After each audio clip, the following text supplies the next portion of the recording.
I am 71 years old, and I am writing this from a hospital bed, not metaphorically, literally. An adjustable bed with a thin mattress on the fourth floor. A window showing a gray car park and a single tree that has been doing its best out there for what looks like 30 years. I have been here for 9 days. Let me tell you about the bedside table, 4 cards on it, one from my daughter. One from my neighbor Arthur, who is 76 and walked here in the rain because he does not drive anymore. One from my brother. One from my wife, who was sitting right beside me when I opened it and cried in a way that surprised us both. 4 cards. I worked for the same company for 31 years. 31 years of early mornings and late evenings and the accumulated daily investment of a man who showed up reliably and completely for 3 decades. I want to tell you how many of those 31 years of colleagues, managers, and work friendships are represented on that bedside table. The empty space between the cards, that empty space is what I want to talk to you about. The company gave me a family, that is the word they used, consistently. In orientations and team meetings and annual away days with bad coffee and a senior manager in a good suit telling us that what made this organization special was its people. I believed it because the evidence was there. The shared kitchen, the group chat, the colleague who remembered your birthday, the Friday drinks that ended later than anyone intended, it felt like belonging. It produced every sensation belonging is supposed to produce. That is the genius of it. The corporation does not manufacture friendship.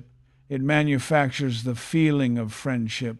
The shared kitchen and the birthday card and the colleague who knows your coffee order are not cynical manipulations. They are features, engineered features of an environment designed to make you feel connected enough to stay and invested enough to perform. The feeling they produce is real. The friendship it mimics is not. Because real friendship has roots. It grows in the soil of chosen, voluntary, uncompensated investment. It survives the removal of the building that built it. Workplace belonging does not survive that removal. By day 3, the messages slowed. By day 5, they stopped. By day 9, the group chat I was part of for 11 years has sent me nothing further. 31 years of professional community behaving exactly as it was always going to behave the moment I became absent from the machine that powered it. It moved on, not out of cruelty, out of the simple logic of the machine. I am not currently providing input. The machine redistributes the load and continues operating. The flaw was mine. Spending 31 years confusing the feeling of belonging for belonging itself. I want to tell you about Gary. 15 years of side-by-side desks.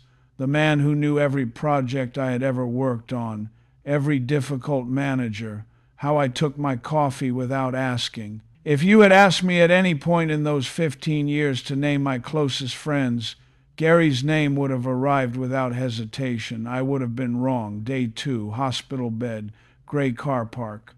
My phone lit up. Gary, hope you're feeling better, mate. Let me know if you need anything. 11 words. I read them several times, searching between them for the 15 years I thought were in there somewhere. They were not in there. He did not visit, did not call again. The let me know if you need anything was not an open door. It was the most common and most kindly meant exit line in the English language. I am not angry at Gary. What I find underneath the feeling is not anger. It is recognition. Our friendship was real inside its context, the way a plant is real inside a greenhouse, warm, living, dependent on the controlled conditions of the greenhouse for every quality it possessed. Remove the greenhouse and the plant reveals it never had the roots to survive outside it. Gary and I were real inside the building. We were never built for the rain. 3 audits. Run them today. The hospital bed test. Close your eyes. 4th floor, Tuesday evening, visiting hours open. Who actually gets in the car, not who sends a message, not who means to come, who comes. Write those names down. That list is your real net worth. The roots check. For every person you call a close friend, ask one question. Does this relationship exist outside the context that created it? Does it survive the subtraction of the building? If the honest answer is no, you have a colleague, which is valuable, but it is not what you reach for from the hospital bed. The subtraction exercise. Take your entire social life. Now remove the job. Remove every relationship the building hosts and maintains and provides the infrastructure for. What remains? That remainder, however large or small, is the foundation you are actually building your life on. Most men find it smaller than they expected. A colleague is a person you work alongside. Real, valuable, not a friend. The blurring of those two things is one of the most expensive mistakes a man can make with his relational life. Because the energy spent maintaining 50 shallow connections is energy not spent deepening 5 real ones. And the shallow connections feel like wealth inside the building. They populate your week with warmth and the continuous reassuring sensation of being known until the building is gone, and then the noise stops. All of it at once. What remains is the 4 cards. Arthur walked here in the rain, 76 years old, bad knees, no car. He walked here in the rain and sat in the plastic chair for 2 hours and talked about nothing in particular because he understood that his presence was the point. 31 years of colleagues sent 11 words and went back to their screens. One neighbor walked here in the rain. I did not build enough Arthurs. That is the only professional regret that keeps me awake at night. It is 2 a.m. as I write this. The corridor is quiet. The machines are doing their steady work. The tree outside is just a shape in the dark, and in this silence a thought arrived. Simply, clearly.